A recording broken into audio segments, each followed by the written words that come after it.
uma questão que me incomoda bastante já faz tempo, e isso faz parte, né, daquelas discussões que vêm lá do CGE e etc., que é a indústria nacional de defesa, né? E me parece que é um distanciamento, né, que às vezes é incompreensível, né, das elites políticas e militares. A gente não pode esquecer que, por exemplo, quanto à Marinha, você vê um esforço para construir submarino no Brasil, fazer as fragatas, nós não vemos isso ser acompanhado pelas outras forças. Vemos o caso da crise da Avibraz. A Avibraz está em crise há pelo menos 5 anos, ou seja, vem passando de governo para governo e nada tem sido feito, né, assim, de efetivo. Como é que, dentro daquele pensamento de política de defesa, de estratégia de defesa e da União, que isso tudo surge ali, toda a lei, todo o arcabouço legal, né, que foi construído a partir dali, e me parece que às vezes a gente escreve muito e as coisas não têm sentido prático. E aí, como é que o senhor vê essa situação atual da indústria de defesa brasileira? Eu vejo como uma situação lamentável e grave. Por quê, professor Ricardo Cabral? Está lá na nossa Estratégia Nacional de Defesa, que é um livro muito bem redigido, de plena atualidade, elaborado com o melhor pensamento nacional sobre o tema de defesa. E a defesa nacional é um conceito muito amplo. Defesa nacional não é apenas a existência de forças armadas e de equipamentos de defesa. Defesa nacional pressupõe conceitos como demografia nacional, economia nacional, base industrial nacional, ciência de base nacional, tecnologia nacional, capacidade nacional de inovação. Sem isso, coesão nacional, unidade nacional, aquilo que no passado já foi chamado de objetivos nacionais permanentes, e que nós perdemos a capacidade e a ambição nacional, ou seja, o orgulho nacional, no melhor sentido da palavra. Nós fomos perdendo.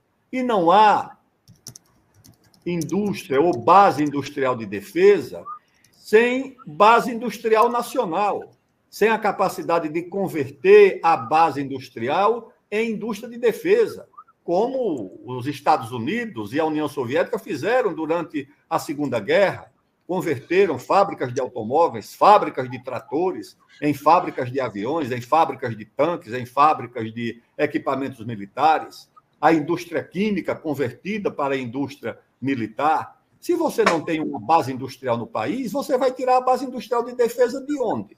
Você não tem como ter uma base industrial de defesa se você não tem metalurgia nacional, siderurgia nacional, indústria nacional de materiais. Se você não tem isso, química fina nacional, tudo isso você tem que ter na base da indústria nacional. Se você não tem ciência nacional, capacidade científica nacional, você vai projetar o domínio do átomo, o domínio do espaço, as ligas superresistentes para o equipamento espacial, a partir do quê? Se você não tem ciência, se você não tem tecnologia, se você não emprega um grande número de cientistas, de pesquisadores, de laboratórios, de universidades.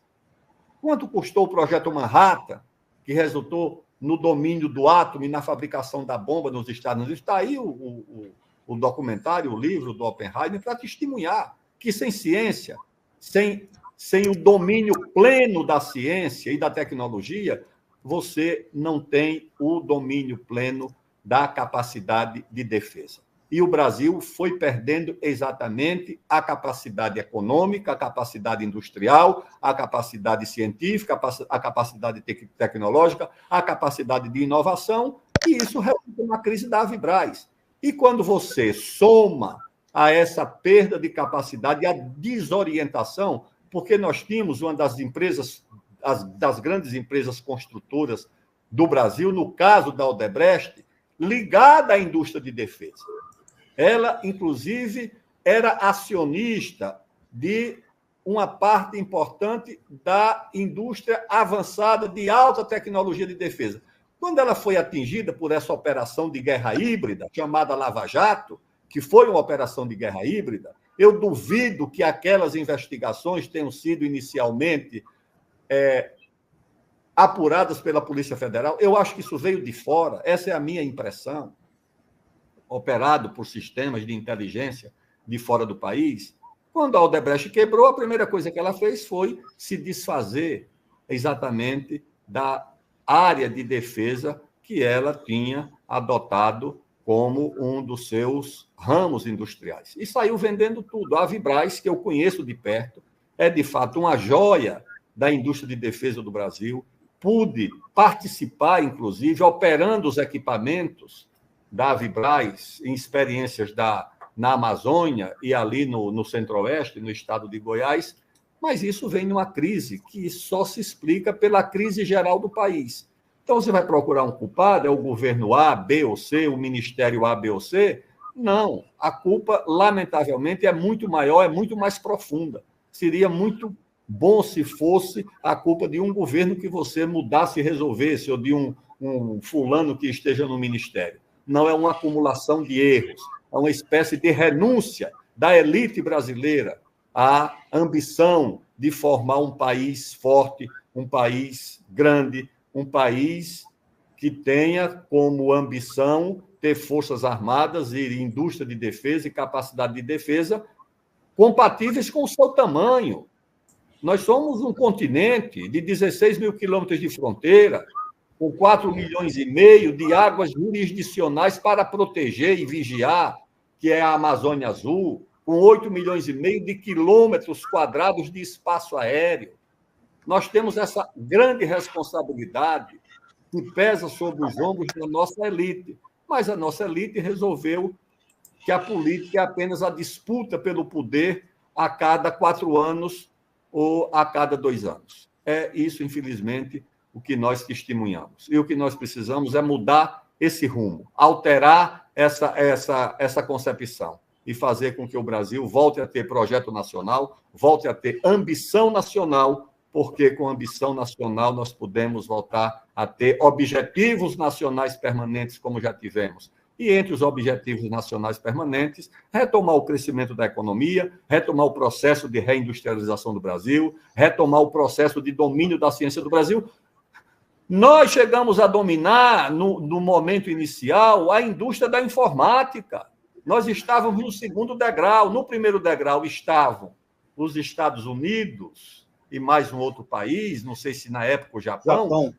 No segundo degrau estavam Brasil, União Soviética. Isso é um documento da ONU, que eu tive acesso quando debati a revogação da lei da informática no começo dos anos 90, em Brasília, como um jovem deputado. O Brasil chegou a fazer o computador. Quando a Marinha trouxe as fragatas inglesas e viu que o sistema operacional era um sistema dominado pelos britânicos, a Marinha pediu para a Unicamp desenvolver um computador nacional. E foi desenvolvido um computador que, por ser uma encomenda da Marinha, recebeu o nome de Cisne Branco.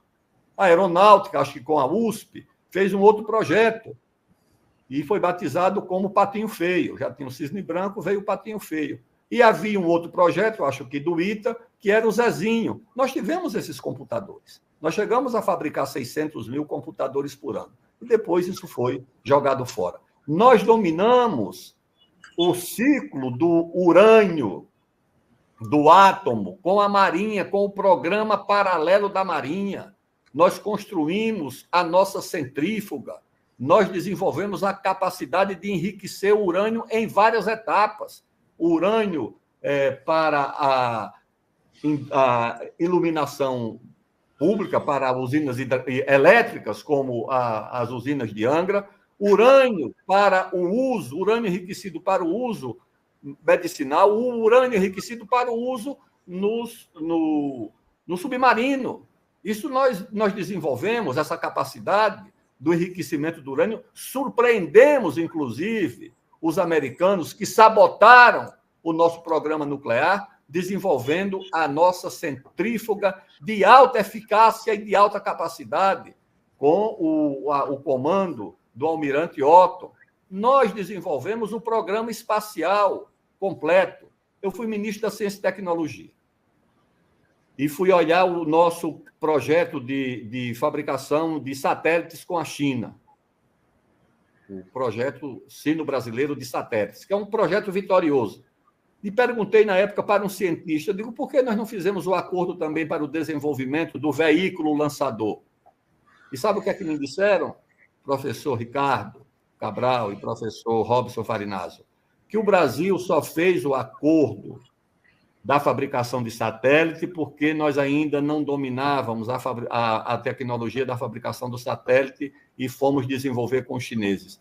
Não fizemos o acordo para a fabricação do veículo lançador, ou seja, do foguete, porque o nosso projeto estava muito mais avançado do que o dos chineses. O que é que acontece? Os chineses terminaram o programa deles, colocaram um homem em órbita, já colocam a estação espacial ou pousaram lá na face escura da Lua, sei lá o que fizeram, e nós ainda não conseguimos fazer o primeiro lançamento de um veículo lançador de fabricação brasileira a partir de uma base brasileira. Essa é que é a verdade, senhores.